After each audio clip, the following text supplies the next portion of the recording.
Do you have any reflection on that moment? That's a pop culture reference point now. I find it very amusing and exciting that kids say "How Sway." Hmm. I was walking behind this couple that was arguing up in Harlem once, and they had no idea I was behind them.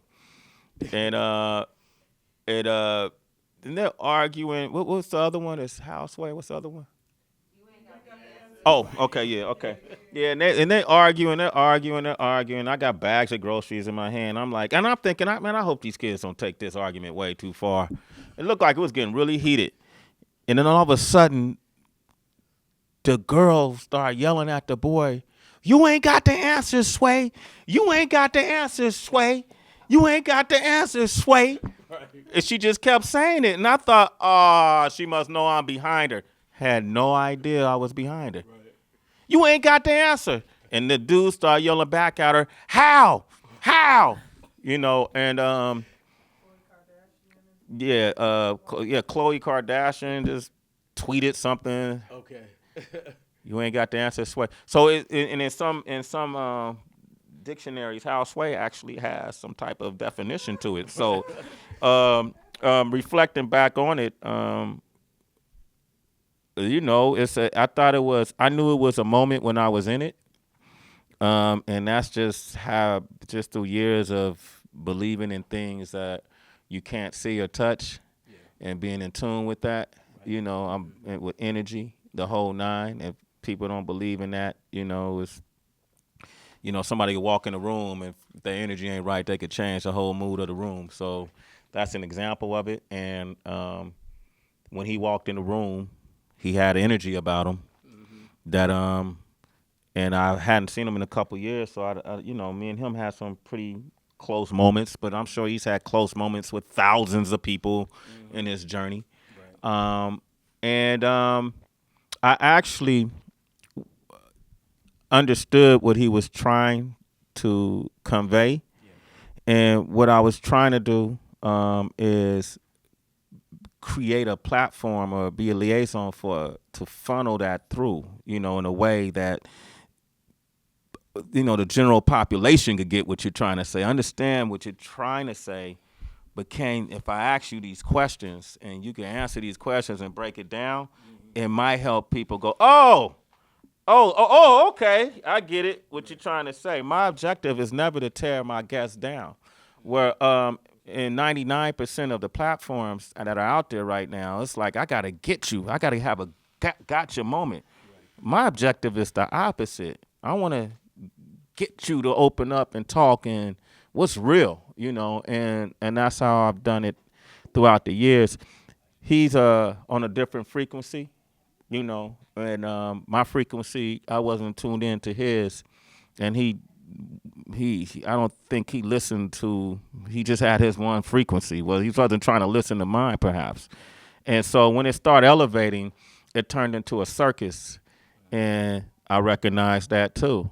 And I just wanted to make sure that before that moment blew up, that I tried to reach out and go, "Hey, man," I really wanted to say, "Man, this shit is really not that serious, bro. We're talking about fashion and design, and the fact that this industry and these corporations are not allowing you to express yourself, and is that picking up?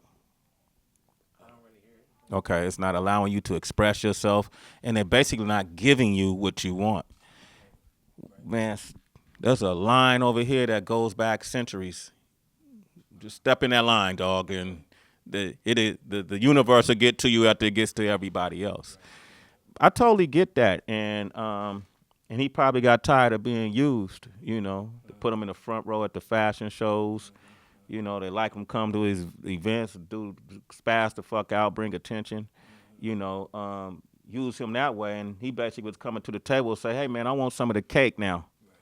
Right. Y'all been giving me the vegetables, but I need the cake. I want a piece of the turkey too. Can we eat at the same table?"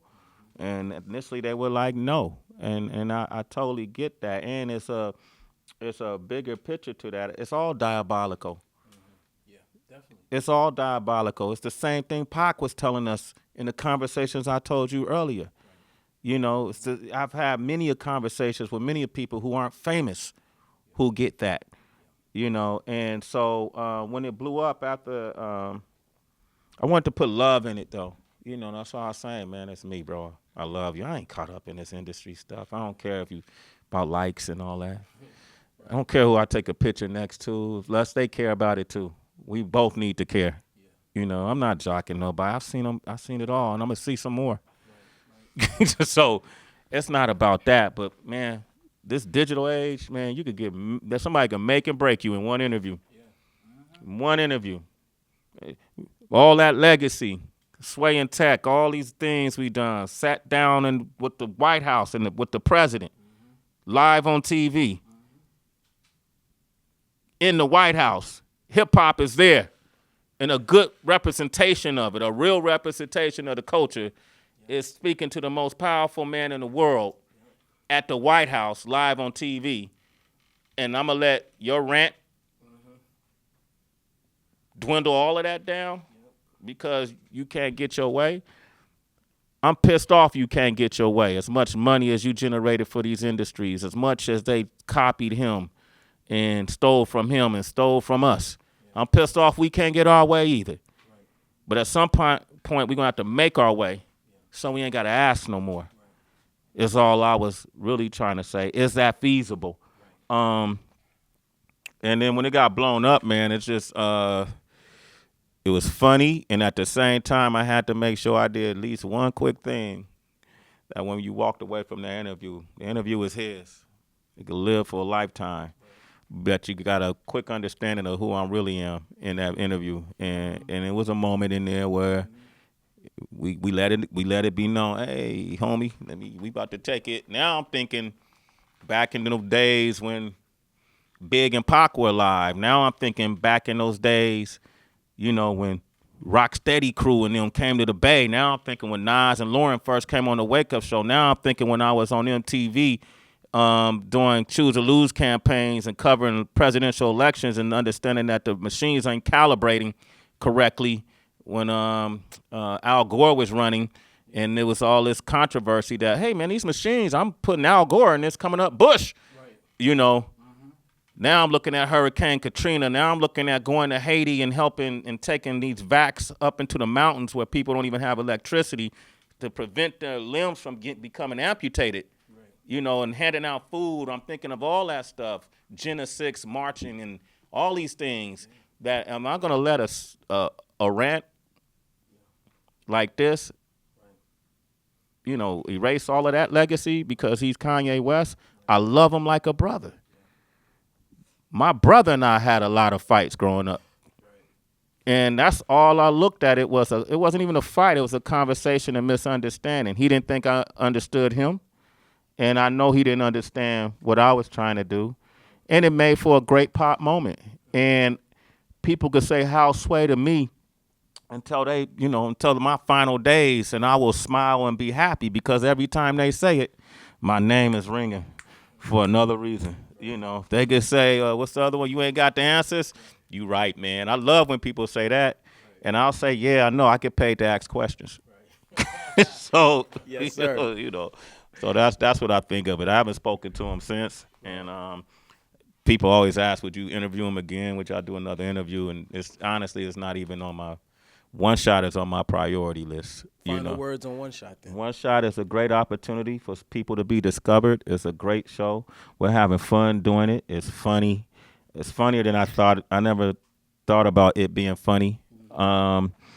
And I appreciate all the judges that came and was a part of the show and been a part of the show. But more importantly, man, I appreciate you, Chuck, because you supported this, you know, and all we need, if we see all this stuff we talk about that goes wrong in our culture, is because we don't have control of our own creations, our own creative process. We don't have the final say-so in what we do. Even at the highest scales, partnerships, you know, well, this is ours, you know, and it's on a BET, okay? And I've been trying to get as much support as I can from hundreds of people who I've supported, you know, and I could count on two hands just about. And when you ask what's going on and what's wrong with hip hop, this is indicative of that. You know, it's already on TV. It's gonna win. It's already won. You know, regardless. But deeper than that, if I don't support all hip hop, then what am I supporting? Yeah. You know, what am I doing? What am I really about? Right. Absolutely. I know who owns that. That's ours. Yeah. Why not use all this power and influence we got to push our own stuff forward? And that's what One Shot is, man. Just us taking control and doing it ourselves and trying to be like Kanye. Mm-hmm. You know what I mean? Yeah. You know,